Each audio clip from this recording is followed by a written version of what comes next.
Hello friends, स्वागत है आप सभी का रवि सर के वाले में। तो आज की वीडियो उत्तराखंड एसएससी 10+2 और ग्रेजुएट लेवल के लिए, जिसमें हम बात करेंगे उत्तराखंड के जो समूह गाँव में पटवारी लेखपाल की वैकेंसी आई हुई है।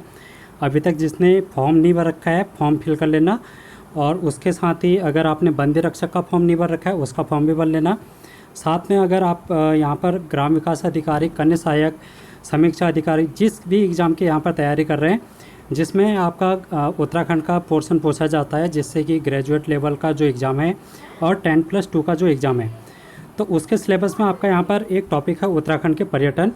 तो उत्तराखंड के पर्यटन को हम डिस्कस करने वाले हैं। ये सभी एग्ज़ाम के लिए इम्पोर्टेंट रहेगा आपके, और इसमें हम बात करेंगे आज सबसे पहले धार्मिक और सांस्कृतिक यात्राओं के बारे में, जिसमें भी हम पहला टॉपिक हमारा जो रहेगा वो चारधाम यात्रा के बारे में रहेगा। तो इस वीडियो को हम डिटेल में यहाँ पर डिस्कस करते हैं। चलिए,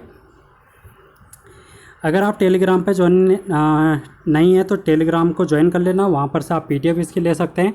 तो और डाउट सेक्शन जो भी आप हैं आपके डाउट्स, वो सारे डाउट आप टेलीग्राम से पूछ सकते हैं। उसके अलावा आप यहाँ पर प्लेलिस्ट में जाएंगे तो आपको और भी क्लासेस देखनी है जो कि आपके आने वाले एग्ज़ाम के लिए इम्पोर्टेंट रहेगी, जैसे कि कंप्यूटर की क्लास चल रही है, रीजनिंग की क्लास चल रही है, उत्तराखंड के पेपर जो पुराने हैं उनको हमने हल कर रखे हैं, वर्ल्ड हिस्ट्री के टॉपिक, स्टैटिक जीके और भारत का इतिहास, और उत्तराखंड के प्रीवियस ईयर क्वेश्चन, उत्तराखंड का भूगोल हो गया, स्टैटिक जीके। तो ये सारे प्लेलिस्ट से आपको देखनी है एक एक करके, तो ये सभी हेल्पफुल रहेंगे आपके आने वाले एग्ज़ाम के लिए। तो आज की वीडियो को हम शुरू करते हैं। अगर आप चैनल पर नए हैं तो चैनल को सब्सक्राइब कर लेना, बेल आइकन को प्रेस कर लेना और वीडियो को ज़्यादा से ज़्यादा शेयर करना। तो जैसे कि आपको पता है, जो उत्तराखंड का पर्यटन का आपका सिलेबस है, इस सिलेबस में सबसे पहले आपका आता है धार्मिक और सांस्कृतिक यात्राएं। इसमें भी आपको कुछ यात्राएं जैसे कि चारधाम यात्रा होगी, नंदा राजात यात्रा होगी, कैलाश मानसरोवर यात्रा हो गई, और भी कुछ आध्यात्मिक यात्राएं हैं जो कि आपको आपके सिलेबस में पढ़नी है। फिर हम नेक्स्ट टॉपिक में देखेंगे प्रमुख धार्मिक और दर्शनीय स्थल, ठीक है। फिर हम चलेंगे साहसिक पर्यटन में, जिसमें पर्वतारोहण, राफ्टिंग और ट्रैकिंग के बारे में पढ़ेंगे। फिर लास्ट टॉपिक इस पर्यटन का हम पढ़ेंगे रेल, वायु, सड़क परिवहन और उससे संबंधित समस्याएं। तो इस तरीके से हमारा जो उत्तराखंड का पर्यटन वाला टॉपिक है ये हमारा कंप्लीट हो जाएगा। तो आज हम स्टार्ट करते हैं धार्मिक और सांस्कृतिक यात्राएं, जिसमें भी हम सबसे पहले हम बात करेंगे चारधाम यात्रा के बारे में। तो इसको छोटा चारधाम यात्रा के नाम से भी जाना जाता है। तो पहले इसको छोटा चारधाम यात्रा के नाम से जाना जाता था, लेकिन बाद में इसका जो छोटा नाम है उसको हटा दिया था, और इस प्रकार इसको चारधाम यात्रा के रूप में जाना जाता है। जो ये हिमालय के राज्य हैं, जैसे कि उत्तराखंड हो गया, हिमाचल प्रदेश, जम्मू कश्मीर, तो इनमें से जो उत्तराखंड है ये सबसे महत्वपूर्ण स्थान माना जाता है हिंदू धर्म के तीर्थ स्थलों से। तो इसी क्रम में यहाँ पर जो 4 डिस्ट्रिक्ट हैं उत्तराखंड के, उत्तरकाशी, रुद्रप्रयाग, चमोली, तो 3 डिस्ट्रिक्टों में यहाँ पर 4 जो धाम है उत्तराखंड के वो स्थित हैं, जो कि आपको देखने को मिलेंगे। अगर हम भारत में 4 धाम की बात करें तो 4 धाम भारत में भी हैं। तो भारत में इंडिया के लेवल की अगर हम बात करें तो 4 धाम कहाँ कहाँ पर हैं? सबसे पहले उत्तराखंड में, उत्तर में उत्तराखंड में बद्रीनाथ आपको देखने को मिलेगा। फिर आपको गुजरात द्वारका में, पश्चिम में गुजरात देखने को मिलेगा, और जगन्नाथपुरी आपको पूर्व में देखने को मिलेगा जो कि उड़ीसा राज्य में है। और रामेश्वरम कहाँ पर है? तमिलनाडु, जो कि आपका दक्षिणतम हिस्सा है। तो इस तरीके से आपके जो इंडिया है, इंडिया का जो 4 है, उत्तर, दक्षिण, पूर्व, पश्चिम, तो वहाँ पर एक एक धाम है। इसी को हम बोलते हैं इंडिया के 4 धाम, ठीक है। इसी प्रकार से उत्तराखंड के भी धाम है। उत्तराखंड के 4 धाम है, कौन कौन से हैं? तो यहाँ पर सबसे पहले आपका धाम आता है बद्रीनाथ, केदारनाथ, यमुनोत्री और गंगोत्री। ये कौन कौन से ज़िले में हैं? बद्रीनाथ आपको देखने को मिलेगा चमोली में, केदारनाथ रुद्रप्रयाग में, और यमुनोत्री और गंगोत्री ये आपको उत्तरकाशी में देखने को मिलेंगे। अब आपसे क्वेश्चन पूछ लिया जाता है कि बद्रीनाथ में किस भगवान की पूजा की जाती है? तो आप बोलेंगे विष्णु भगवान की, और केदारनाथ में शिव भगवान की, यमुनोत्री में और गंगोत्री में, यहाँ पर यमुनोत्री में यमुना माता की और गंगोत्री में गंगा माता की यहाँ पर पूजा की जाती है। तो ये दोनों मंदिर आपके जो उत्तरकाशी में गंगोत्री और यमुनोत्री ये देवी के मंदिर हैं, और बाकी शिव और विष्णु के मंदिर आपको देखने को मिलेंगे, ठीक है। अब ये जो चारधाम यात्रा है इसको हम हिमालय की चारधाम यात्रा के नाम से भी जानते हैं, क्योंकि जो उत्तराखंड है वो एक हिमालयी राज्य है जो कि आपका 11वां राज्य है हिमालय, ठीक है।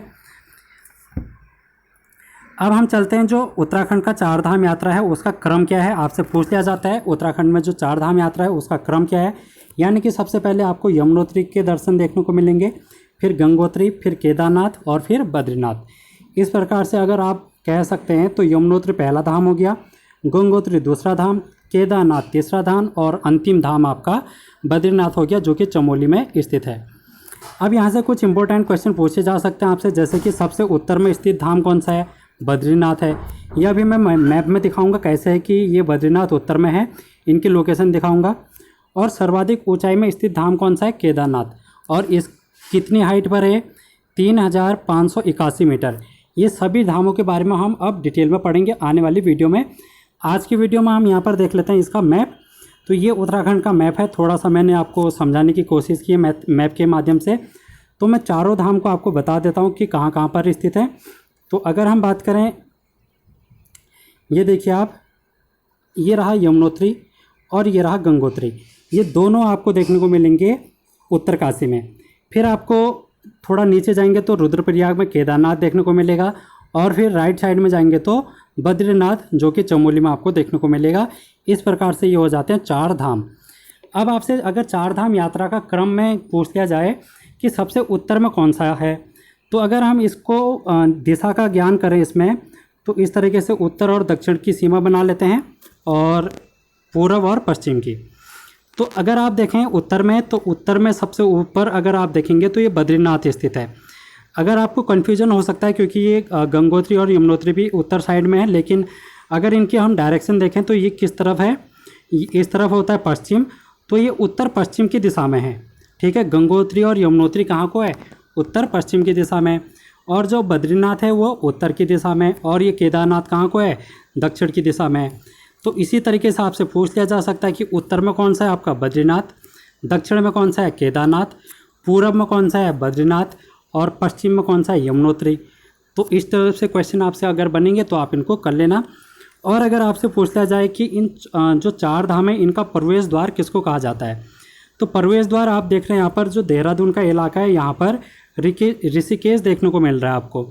तो ऋषिकेश से ही आपकी जो चार धाम की यात्रा है वो शुरू होती है। अगर कोई भी पर्यटक किसी भी इंडिया के किसी भी कोने से आते हैं तो ये सबसे पहले हरिद्वार या फिर देहरादून आते हैं, उसके बाद ऋषिकेश जाते हैं, और ऋषिकेश के बाद ही यहाँ पर चार धाम के लिए जो आपका यात्रा का क्रम है वो देखने को मिलता है। अब हम एक एक करके देख लेते हैं इनका जो यात्रा का रूट है। सबसे पहले अगर हम यमुनोत्री की बात करें तो आप ऋषिकेश से जाएंगे, ऋषिकेश जो कि देहरादून में है।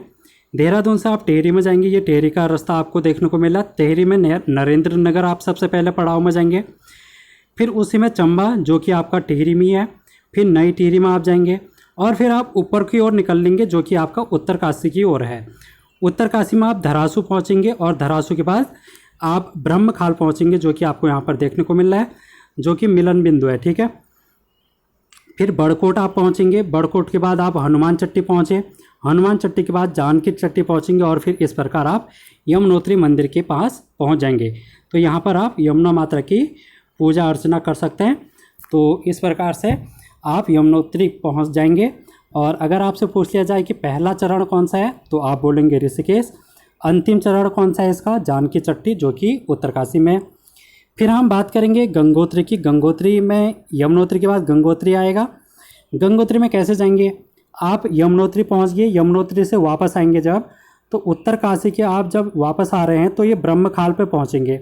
तो ब्रह्मखाल से आप फिर ऊपर की ओर चलेंगे जो कि राइट साइड की ओर अगर आप चलें तो यहाँ पर आप बड़कोट पहुँचेंगे।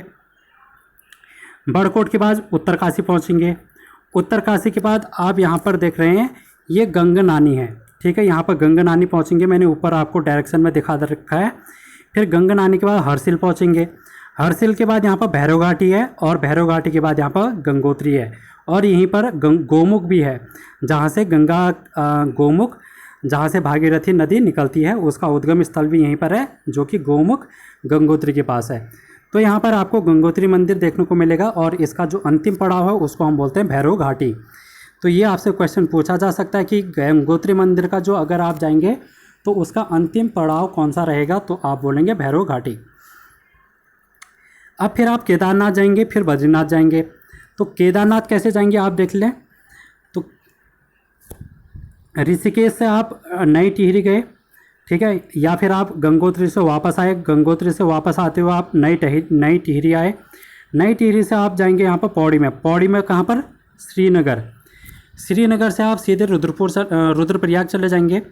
रुद्रप्रयाग ज़िले में जैसे ही आप पहुँचेंगे तो आपको यहाँ पर से फिर चढ़ाई चढ़नी पड़ेगी ऊपर की ओर, जिसमें कि आपको गुप्त काशी हो गया, सोनप्रयाग हो गया, गौरीकुंड हो गया, और फिर लास्ट में केदारनाथ पहुँच जाएंगे। तो केदारनाथ का जो अंतिम पड़ाव हो उसको हम क्या बोलते हैं, यहाँ पर आपको देखने को मिल रहा है, तो इसको हम बोलते हैं गौरीकुंड, ठीक है। उससे नीचे सोनप्रयाग, उससे नीचे गुप्त काशी और फिर रुद्रप्रयाग। तो इस प्रकार से आप केदारनाथ पहुंच जाएंगे। अगर आप चमोली के बद्रीनाथ जाना चाहते हैं तो बद्रीनाथ के लिए आपने क्या करना है, केदारनाथ से वापस आना है। और रुद्रप्रयाग अगर आप आ गए तो रुद्रप्रयाग से आप कर्णप्रयाग की ओर निकलेंगे चमोली के रास्ते से। तो कर्णप्रयाग के बाद नंदप्रयाग चलेंगे, नंदप्रयाग के बाद चमोली, चमोली के बाद आप जोशीमठ जाएंगे, और जोशीमठ के बाद बद्रीनाथ आपका आ जाएगा। तो बद्रीनाथ का अंतिम पड़ाव कौन सा है, जोशीमठ, ठीक है। और इस प्रकार से जो ये पहला पड़ाव है सभी 4 धाम का वो है ऋषिकेश। तो ऋषिकेश ही है यहाँ पर जो कि आपका प्रवेश द्वार माना जाता है, जो कि चारों धामों का है। तो इस प्रकार से ये 4 धाम आपके होते हैं कंप्लीट। अब हम एक एक करके इन चारों धामों के बारे में पता करेंगे अगले आने वाली वीडियो में।